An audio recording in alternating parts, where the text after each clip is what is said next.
ఓం శాంతి 24/1/2026 మధురమైన పిల్లలు, తండ్రి మీకు ఏ చదువునైతే చదివిస్తున్నారో దానిని బుద్ధిలో ఉంచుకుని అందరినీ చదివించాలి. ప్రతి ఒక్కరికి తండ్రి మరియు సృష్టి చక్రం యొక్క పరిచయాన్ని ఇవ్వాలి. ప్రశ్న: ఆత్మ సత్యుగంలో కూడా పాత్రను అభినయిస్తుంది మరియు కలియుగంలో కూడా అభినయిస్తుంది, కానీ తేడా ఏమిటి? జవాబు: సత్యుగంలో పాత్రను అభినయించేటప్పుడు అక్కడ పాపకర్మలేవీ జరగవు. ప్రతి కర్మ అక్కడ అకర్మగా అవుతుంది, ఎందుకంటే రావణుడు లేడు. ఆ తర్వాత ఎప్పుడైతే కలియుగంలో పాత్రను అభినయిస్తుందో అప్పుడు ప్రతి కర్మ వికర్మగా లేక పాపంగా అవుతుంది, ఎందుకంటే ఇక్కడ వికారాలున్నాయి. ఇప్పుడు మీరు సంగమంలో ఉన్నారు, మీకు మొత్తం జ్ఞానమంతా ఉంది. ఓం శాంతి. మనం బాబా ఎదురుగా కూర్చున్నామని ఇప్పుడు పిల్లలకైతే తెలుసు. పిల్లలు నా ఎదురుగా కూర్చున్నారని బాబాకు కూడా తెలుసు. తండ్రి మనకు శిక్షణ ఇస్తున్నారని, దానిని మళ్ళీ ఇతరులకి ఇవ్వాలని ఇది కూడా మీకు తెలుసు. మొట్టమొదటైతే తండ్రి పరిచయాన్నే ఇవ్వాలి, ఎందుకంటే అందరూ తండ్రిని మరియు తండ్రి శిక్షణలను మర్చిపోయారు.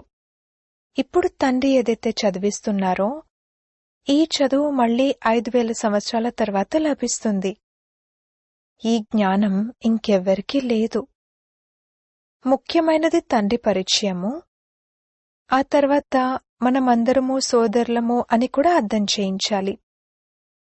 మొత్తం ప్రపంచంలో ఉన్న ఆత్మలందరూ పరస్పరంలో సోదరులు. అందరూ తమకు లభించిన పాత్రను ఈ శరీరం ద్వారా అభినయిస్తున్నారు. ఇప్పుడిక తండ్రి కొత్త ప్రపంచంలోకి తీసుకువెళ్లేందుకు వచ్చారు. దానిని స్వర్గమని అంటారు. కాని సోదరులమైన మనమందరము పతితంగా ఉన్నాము, ఒక్కరిమి కూడా పావనంగా లేము. పతితులందరినీ పావనంగా తయారు చేసేవారు ఒక్క తండ్రి మాత్రమే. ఇది ఉన్నదే పతిత వికారి భ్రష్టాచారి రావణ ప్రపంచము. రావణుడు అంటే అర్థము స్త్రీలోని 5 వికారాలు, పురుషునిలోని 5 వికారాలు. బాబా చాలా సింపుల్ రీతిలో అర్థం చేయిస్తారు. మీరు కూడా ఈ విధంగా అర్థం చేయించగలరు.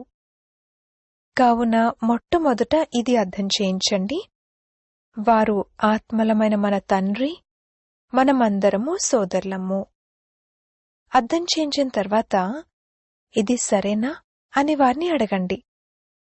వారిని ఇలా రాయమని చెప్పండి: మనమంతా పరస్పరం సోదరులము, మనందరి తండ్రి కూడా ఒక్కరే, ఆత్మలైన మనందరికీ వారు సుప్రీం సోల్, వారిని ఫాదర్ అని అంటారు. దీనిని బుద్ధిలో పక్కాగా కూర్చోబెట్టండి. అప్పుడు సర్వవ్యాపి మొదలైన విషయాలు ముందు తొలగిపోతాయి. మొదట భగవంతుడి గురించి చదువుకోవాలి. ఇంతకు ముందు సర్వవ్యాపి అని అనేవాణ్ణి, ఇప్పుడు సర్వవ్యాపి కాదని భావిస్తున్నాను అని మంచి రీతిలో కూర్చుని రాయమని వారికి చెప్పండి. మనమందరము సోదరులము. ఆత్మలందరూ గాడ్ ఫాదర్, పరంపిత అని అంటారు. మొదటైతే ఈ నిశ్చయాన్ని కూర్చోబెట్టాలి: మనం ఆత్మలము, పరమాత్మ కాదు. మనలో పరమాత్మ వ్యాపించి లేరు, అందరిలోనూ ఆత్మ వ్యాపించి ఉంది. ఆత్మ శరీరం ఆధారంతో పాత్రను అభినయిస్తుంది. ఇది పక్కా చేయించండి. అచ్చా. తర్వాత ఆ తండ్రి సృష్టి ఆది మధ్యాంతాల జ్ఞానాన్ని కూడా వినిపిస్తారు. ఈ సృష్టి చక్రం యొక్క వయస్సు ఎంత అనేది ఇతరులెవరికీ తెలీదు. తండ్రే టీచర్ రూపంలో కూర్చుని అర్థం చేయిస్తారు. లక్షల సంవత్సరాల విషయమే లేదు. ఈ చక్రము అనాదిగా యాక్యురేట్గా తయారు చేయబడినది.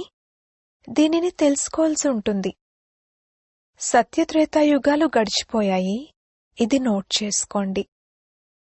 వాటిని స్వర్గం మరియు సెమీ స్వర్గమని అంటారు. అక్కడ దేవీదేవతల రాజ్యం నడుస్తుంది.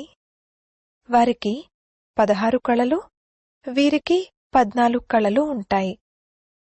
మెల్లమెల్లగా కళలు తగ్గిపోతూ ఉంటాయి. ప్రపంచమైతే తప్పకుండా పాతదిగా అవుతుంది కదా. సత్యుగం యొక్క ప్రభావం చాలా ఎక్కువగా ఉంటుంది. దాని పేరే స్వర్గం, హెవెన్, కొత్త ప్రపంచం. దానినే మహిమ చేయాలి. కొత్త ప్రపంచంలో ఒక్క ఆది సనాతన దేవీదేవత ధర్మమే ఉంటుంది. మొదట తండ్రి పరిచయాన్ని, ఆ తర్వాత చక్రం యొక్క పరిచయాన్ని ఇవ్వడం జరుగుతుంది. నిశ్చయం ఏర్పర్చేందుకు చిత్రాలు కూడా మీ వద్ద ఉన్నాయి. ఈ సృష్టి చక్రం తిరుగుతూ ఉంటుంది. సత్యుగంలో లక్ష్మీనారాయణల రాజ్యం ఉండేది. త్రేతాలో సీతారాముల రాజ్యం ఉండేది. ఇది అర్ధకల్పము. 2 యుగాలు గడిచిపోతాయి. ఆ తర్వాత ద్వాపర కలియుగాలు వస్తాయి. ద్వాపరంలో రావణ రాజ్యం ఉంటుంది. దేవతలు వామ మార్గంలోకి వెళ్లిపోతారు కావున వికారాల సిస్టమ్ తయారవుతుంది. సత్యత్రేతాయుగాలలో అందరూ నిర్వికారులుగా ఉంటారు. ఒక్క ఆది సనాతన దేవీదేవత ధర్మమే ఉంటుంది. చిత్రాలను కూడా చూపించాలి. నోటి ద్వారా కూడా అర్థం చేయించాలి. తండ్రి మనకు టీచర్గా అయి ఈ విధంగా చదివిస్తున్నారు. తండ్రి తమ పరిచయాన్ని స్వయమే వచ్చి ఇస్తారు. తండ్రి స్వయంగా అంటారు, నేను పతితుల్ని పావనంగా చేయడానికొస్తాను కావున నాకు శరీరం తప్పకుండా కావాలి. లేకపోతే నేను ఎలా మాట్లాడగలను? నేను చైతన్యుడిని, సత్యమును మరియు అమరుడిని. ఆత్మ సతో రజో తమోలలోకి వస్తుంది. ఆత్మే పావనంగా మరియు పతితంగా అవుతుంది. అందుకే పతితాత్మ పావనాత్మ అని అంటారు. ఆత్మలోనే అన్ని సంస్కారాలు ఉన్నాయి. గతం యొక్క కర్మ వికర్మల సంస్కారాలను ఆత్మ తీసుకొస్తుంది. సత్యుగంలో వికర్మలు జరగవు. కర్మలు చేస్తారు, పాత్రను అభినయిస్తారు, కాని ఆ కర్మలు అకర్మలుగా అవుతాయి. గీతలో కూడా ఈ పదాలున్నాయి. ఇప్పుడు మీరు ప్రాక్టికల్గా అర్థం చేసుకుంటున్నారు. పాత ప్రపంచాన్ని మార్చడానికి, కొత్త ప్రపంచాన్ని తయారు చేయడానికి బాబా వచ్చి ఉన్నారని మీకు తెలుసు. ఎక్కడైతే కర్మలు అకర్మలుగా అవుతాయో దానినే సత్యుగమని అంటారు. మరియు ఎక్కడైతే అన్ని కర్మలు వికర్మలుగా అవుతాయో దానిని కలియుగమని అంటారు. మీరిప్పుడు సంగమంలో ఉన్నారు. బాబా ఇరువైపులా ఉన్న విషయాలను అర్థం చేయిస్తున్నారు. సత్యత్రేతాయుగాలు పవిత్ర ప్రపంచము. అక్కడ ఏ పాపమూ జరగదు. ఎప్పుడైతే రావణ రాజ్యం ప్రారంభమవుతుందో అప్పుడే పాపాలు జరుగుతాయి. అక్కడ వికారాల పేరుండదు. రామరాజ్యం మరియు రావణ రాజ్యం యొక్క చిత్రాలైతే ఎదురుగా ఉన్నాయి. తండ్రి అర్థం చేయిస్తున్నారు, ఇది చదువు. ఇది బాబాకు తప్ప మరెవరికీ తెలీదు. ఈ చదువైతే మీ బుద్ధిలో ఉండాలి. తండ్రి కూడా గుర్తుకొస్తారు. చక్రం కూడా బుద్ధిలోకి వచ్చేస్తుంది.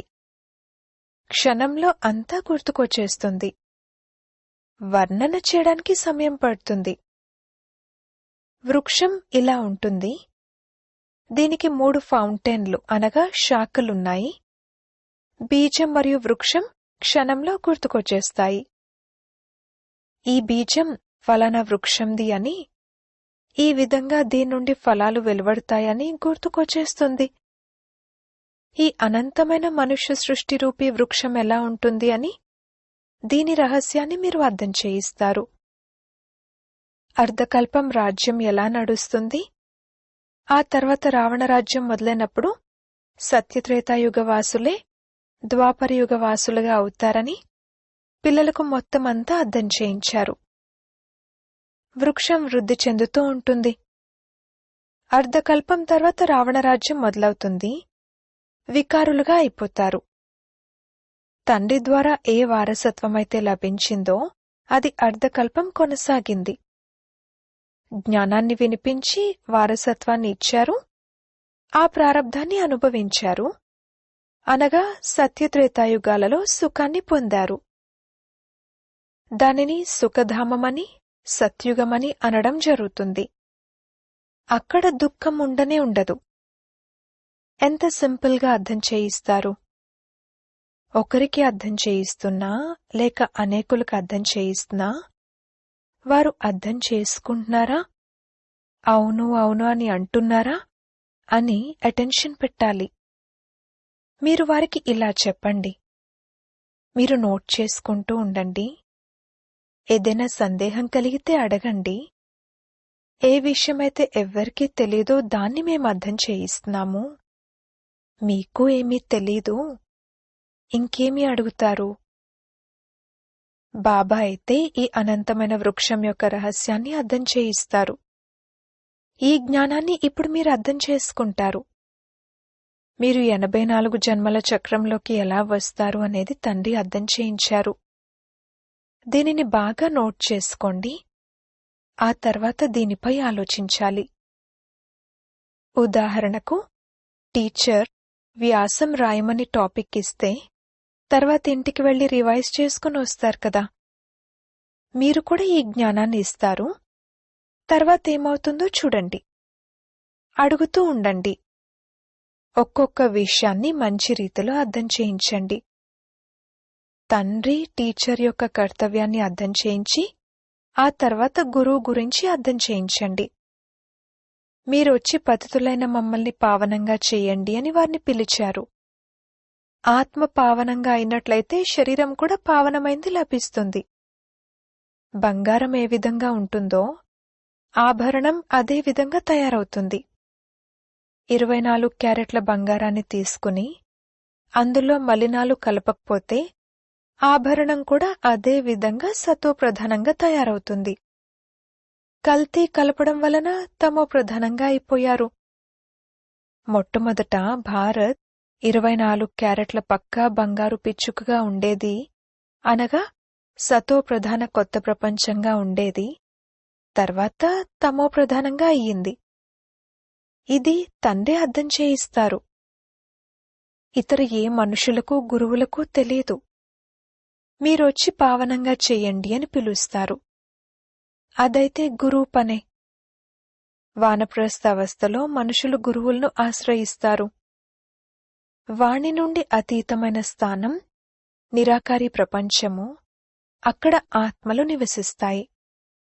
ఇది సాకారి ప్రపంచము. ఇది రెండింటి మిలనము. అక్కడైతే శరీరం ఉండదు, అక్కడ కర్మలేవీ జరగవు. తండ్రిలోనైతే మొత్తం జ్ఞానమంతా ఉంది. డ్రామా ప్లాన్ అనుసారంగా వారిని నాలెడ్జ్ఫుల్ అని అంటారు.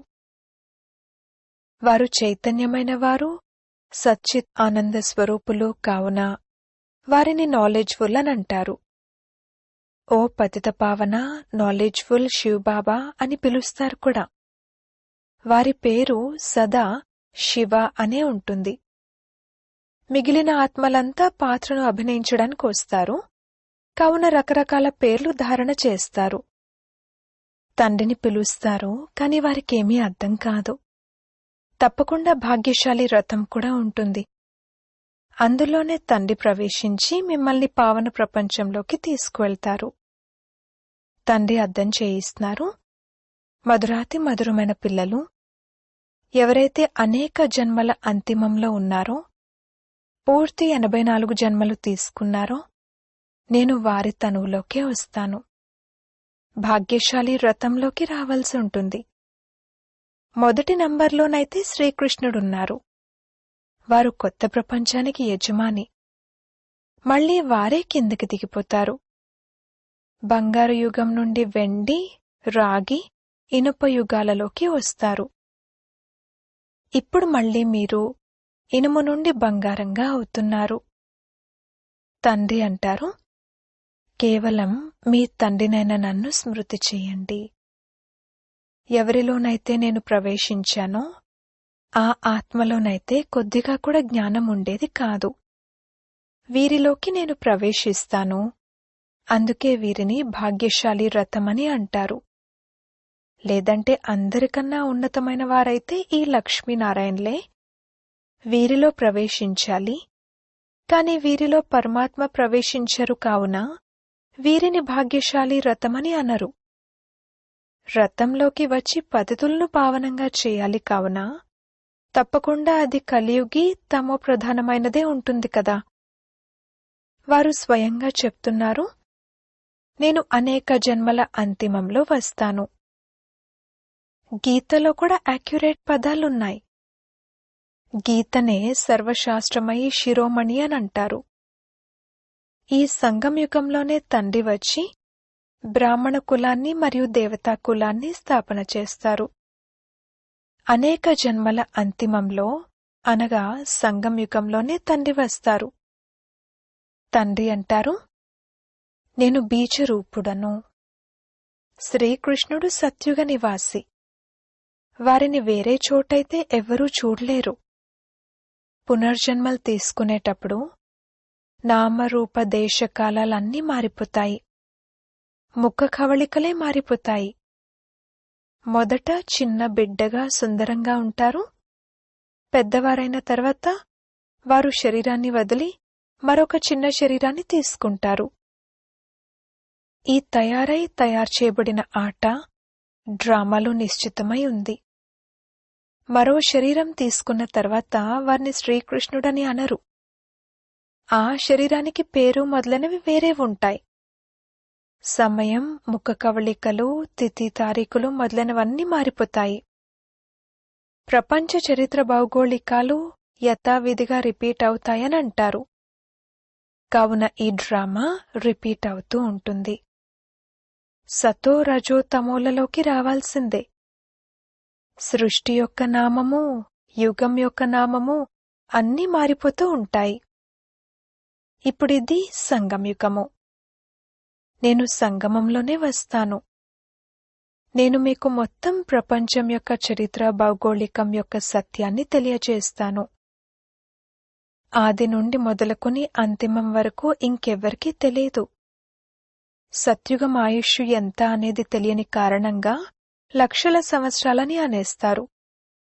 ఇప్పుడు మీ బుద్ధిలో అన్ని విషయాలు ఉన్నాయి. తండ్రి టీచర్ సద్గురు అని, సతోప్రధానంగా అయ్యేందుకు వారు చాలా మంచి యుక్తిని తెలియజేస్తున్నారని మీరు లోపల పక్కా చేసుకోవాలి. దేహసహితంగా దేహపు సర్వధర్మాలను వదిలి స్వయాన్ని ఆత్మగా భావించండి అని గీతలో కూడా ఉంది. తిరిగి తమ ఇంటికి తప్పకుండా వెళ్ళాలి. భగవంతుని వద్దకు వెళ్లేందుకు భక్తి మార్గంలో ఎంత కృషి చేస్తారు. అది ముక్తిధామము. అక్కడ కర్మల నుండి ముక్తులుగా ఉంటారు. మనము నిరాకారి ప్రపంచంలోకి వెళ్లి కూర్చుంటాము.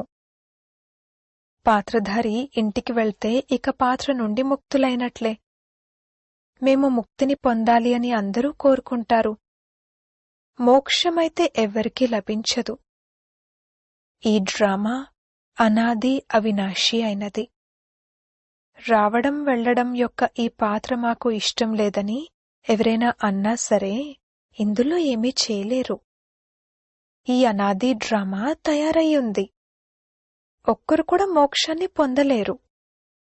అవన్నీ అనేక రకాల మనుష్య మతాలు. ఇది శ్రేష్టంగా తయారు చేయడానికి శ్రీమతము. మనుషులను శ్రేష్ఠులని అనరు, దేవతలను శ్రేష్ఠులని అంటారు. వారి ఎదురుగా అందరూ నమస్కరిస్తారు. కావున వారు శ్రేష్టమైన వారు కదా. శ్రీకృష్ణుడు దేవత, వారు వైకుంఠానికి రాకుమారుడు. వారిక్కడికెలా వస్తారు? వారు గీతను కూడా వినిపించలేదు. శివుని ఎదురుగా వెళ్లి మాకు ముక్తిని ఇవ్వండి అని కోరుకుంటారు. శివుడు ఎప్పుడూ జీవన్ముక్తిలోకి జీవన బంధనంలోకి రానే రారు. అందుకే వారిని ముక్తినివ్వమని పిలుస్తారు. జీవన్ముక్తి కూడా వారే ఇస్తారు. అచ్చా, మధురాతి మధురమైన సిక్కిలదే పిల్లలకు మాతాపిత బాప్దాదాల ప్రియ స్మృతులు మరియు గుడ్ మార్నింగ్. ఆత్మిక పిల్లలకు ఆత్మిక తండ్రి నమస్తే. ధారణ కొరకు ముఖ్య సారము. మొదటి పాయింట్, మనమంతా ఆత్మరూపంలో సోదరులము. ఈ పాఠాన్ని పక్కా చేసుకోవాలి మరియు చేయించాలి. తమ సంస్కారాలను స్మృతి ద్వారా సంపూర్ణ పావనంగా చేసుకోవాలి. రెండవ పాయింట్, 24 క్యారెట్ల సత్యమైన బంగారంగా సతోప్రధానంగా అయ్యేందుకు కర్మ అకర్మ వికర్మల గుహ్యగతిని బుద్ధిలో ఉంచుకుని ఇప్పుడిక ఎటువంటి వికర్మలను చేయకూడదు. వరదానము: గాబరా పడే డాన్స్ను వదిలి సదా సంతోషపు డాన్స్ చేసే మాస్టర్ నాలెడ్జ్ఫుల్ భవ. ఏ పిల్లలైతే మాస్టర్ నాలెడ్జ్ఫుల్గా ఉంటారో వారెప్పుడూ గాబరా పడే డాన్స్ చేయలేరు. క్షణంలో మెట్టు కిందకు దిగడం, మళ్లీ క్షణంలో పైకెక్కడం, ఇప్పుడిక ఈ పైకి కిందకి అయ్యే సంస్కారాన్ని మార్చుకున్నట్లయితే చాలా వేగంగా ముందుకు వెళ్తారు. కేవలం మీకు లభించిన అథారిటీని, జ్ఞానాన్ని, పరివార సహయోగాన్ని ఉపయోగించుకోండి. బాబా చేతిలో చేయివేసి ముందుకు వెళ్తూ ఉండండి.